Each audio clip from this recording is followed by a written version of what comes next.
Hello everybody and welcome to another video. Today I'm going to be sharing with you guys my top 5 biblical fiction romances, or in other words, my top 5 favorite romantic couples or cute couples or just couples in biblical fiction.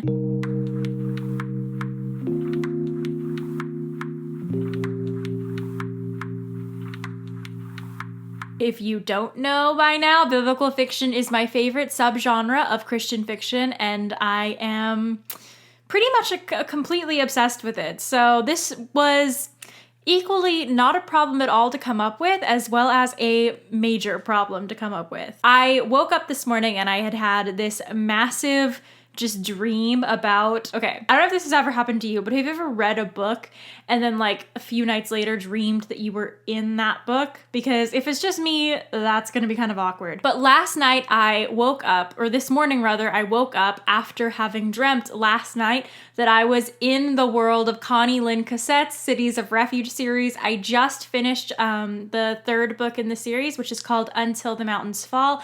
I loved it so much. You can find my reading vlog as well as a little books and cooks video that I did up on my channel. They're gonna both be linked in the description below, I think, if I can. If not, I posted them recently, so it shouldn't be too hard for you guys to find them. And then I also posted my official review for that book on my website as well. Link again is in the description box below. But I have just been obsessed with that world lately and all the cute romantic relationships in that world, and I wanted to talk about them and geek out about them with you, so I thought what better way to do that than to do a top 5 couples video specifically for biblical fiction. So I'm going to be sharing these books with you guys in no particular order.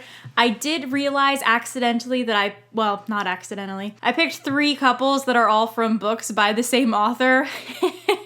Pretty sure you guys can already guess who that's gonna be based on everything else I've talked about in this video, but oh well, hopefully you guys will still enjoy it anyways because, yeah, you kind of have to. I mean, you don't have to. You could hit the thumbs down button, but that would be like depressing. So the first book that I'm going to be sharing with you guys today is Counted with the Stars by Connie Lynn Cassette, and the 2 main characters are Kia and then, oh gosh. Oh, I was like talking about this all morning long. Oh, why am I so embarrassed? This is awful. Okay, I'm pretty sure that you pronounce his name Eben, or yeah, Eben. I'm pretty sure you pronounce his name Eben. It's E-B-E-N.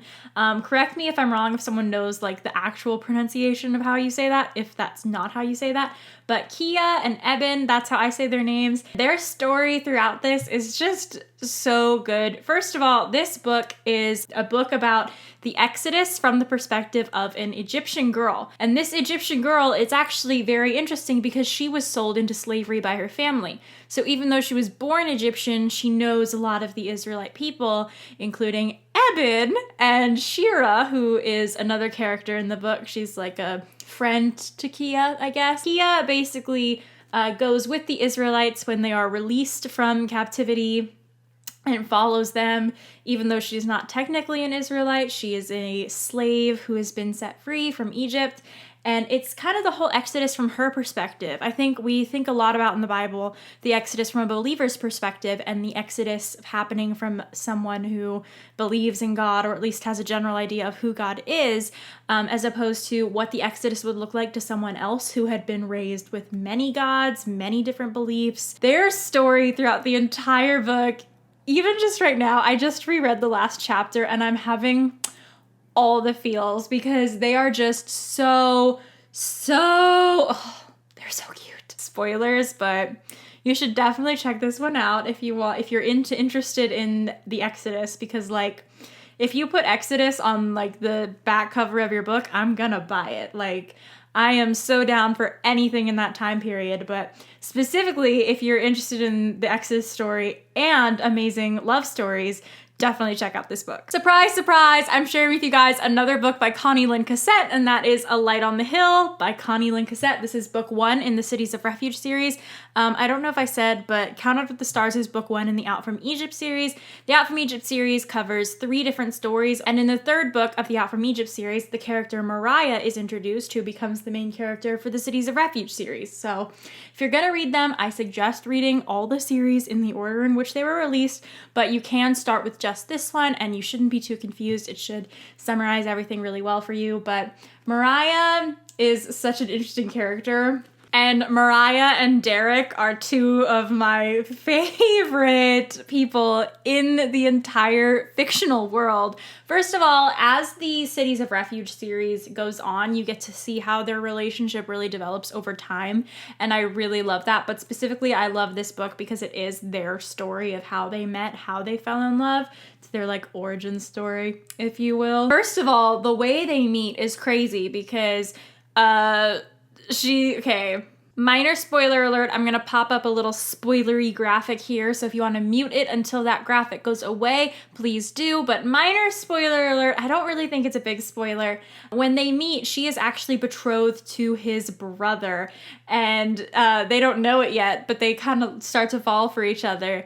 And then they realize who each other is, and they're like, oh, snap. A bunch of other crazy things happen, and Mariah ends up having to run away to, like, basically save her life. She's accused from a crime, and the person accusing her wants her to die for this crime. So she runs away, but Derek follows her, basically, and it's kind of all about how he goes from not really trusting her because, you know, she didn't say who she was first, and then he thinks she did this horrible crime, and he doesn't really like her very much, and all this stuff goes down. Plus, she was attached to his brother, and he just doesn't trust her at all, and she's just trying to save her life, and it goes from him kind of not really trusting her to learning to really trust her, and he really ends up wanting to like take care of her and do all the cute things, and I just love them.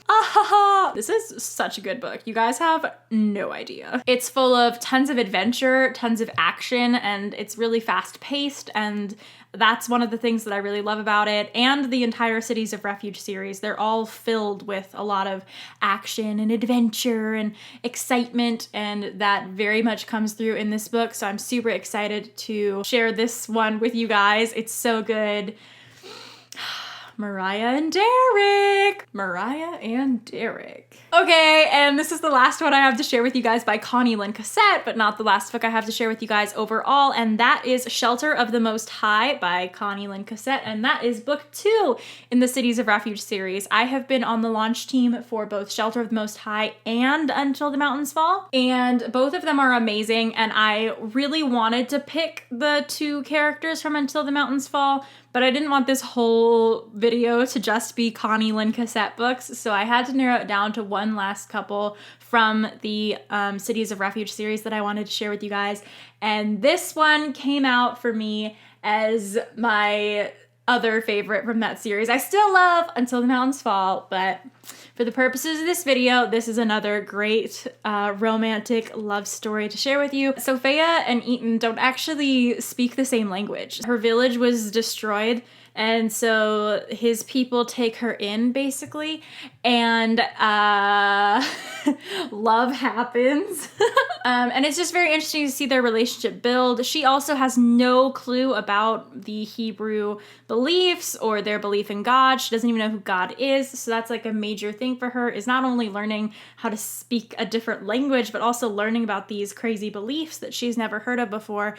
And it's also him falling in love with her, and her falling in love with him, despite their different backgrounds, and it's very sweet. But you can just tell they really love each other, and they're like totally meant for each other, which, like, yes, that's the purpose of a love story in a book, that they're obviously meant for each other, but y'all, Sophia and Ethan are obviously meant for each other. Hold on, mini break. So the 4th book that I have to share with you guys today is The Pharaoh's Daughter by Mies Van Andrews. If you guys have been following my channel for a while, then you know I'm constantly A, talking about Mies Van Andrews, and B, talking about The Pharaoh's Daughter. That is because The Pharaoh's Daughter was one of the first Christian fiction books that I ever read, and it was also the first biblical fiction book that I ever read. And as such, it will pretty much always hold an exceptionally special place in my heart because of that kind of history I have with it. But the main character is the Pharaoh's daughter, obviously. Anip is her Egyptian name, and Bithia is her Hebrew Israelite name. But Bithia and Mered are a wonderful example of a second chance love story of love when, you know, you've already experienced a lot of loss, a lot of heartbreak, and love when you don't really think love is possible for you anymore. I enjoyed Mered's relationship with her and just how much they, like, really came to love each other, even though they were both kind of pretty scarred and broken and potentially bitter people at first. They really did like grow together as a couple, and I really, really, really loved that about them. So this is a wonderful example of a little bit of a more serious love story. There's still feels, but the feels aren't like there all the time. And just a great example of second chances in romance. And it's also the Exodus. So there's that. All right, and the last book that I'm going to be sharing with you guys today in terms of favorite biblical fiction couples of all time is going to be Land of Silence by Tessa Afshar. If you guys didn't guess this one, I mean, come on. So the main characters in this book are Ethan and Eliana, and they're again a great example of second chances after hardship, but they are also just in general amazing characters, and this book is such a journey for Eliana. It's not specifically focused on just the romance, but the romance I think is a huge part of it, and I love their relationship, and specifically I love all the faith content in their relationship and how as they kind of grow closer to God individually, they end up growing closer together. Very inspiring. A lot of the conversations that they have with each other about faith and about what it means to have faith and whatnot are quotes that I've written down and I say to myself often because it's just so quotable and so true to life and so beautifully written, and I cannot recommend this book enough. You guys have seen me talk about it quite a few times on my channel. But yeah, Land of Silence by Tessa Afshar is one you should definitely pick up if you haven't already. All right, you guys, so that is it for my favorite couples in biblical fiction books video. You guys can go ahead and give it a thumbs up if you like this video, and you can go ahead and subscribe to my channel if you're not already so that you can always make sure that you're seeing more content like this. My name is Jenna Van Mourik. I'm an inspired writer and an inspirational fiction reader who reads, writes, and lives for Jesus. I do all kinds of reading and writing related videos here on my channel, specifically about Christian fiction and even more specifically, usually about biblical fiction as well. You can also find me on Instagram. I post pretty much every day over there, book recommendations and writing updates and all of the things. And you can also go ahead and subscribe to my blog via email. The link is in the description box below if you want to check that out. I post new book reviews over there as often as I can read new books, as well as the occasional writing advice piece or writing update. Once again, thank you so much for watching. Let me know what your favorite couples are in books, specifically biblical fiction, in the comment section down below, and I will see you guys in next week's video. Bye!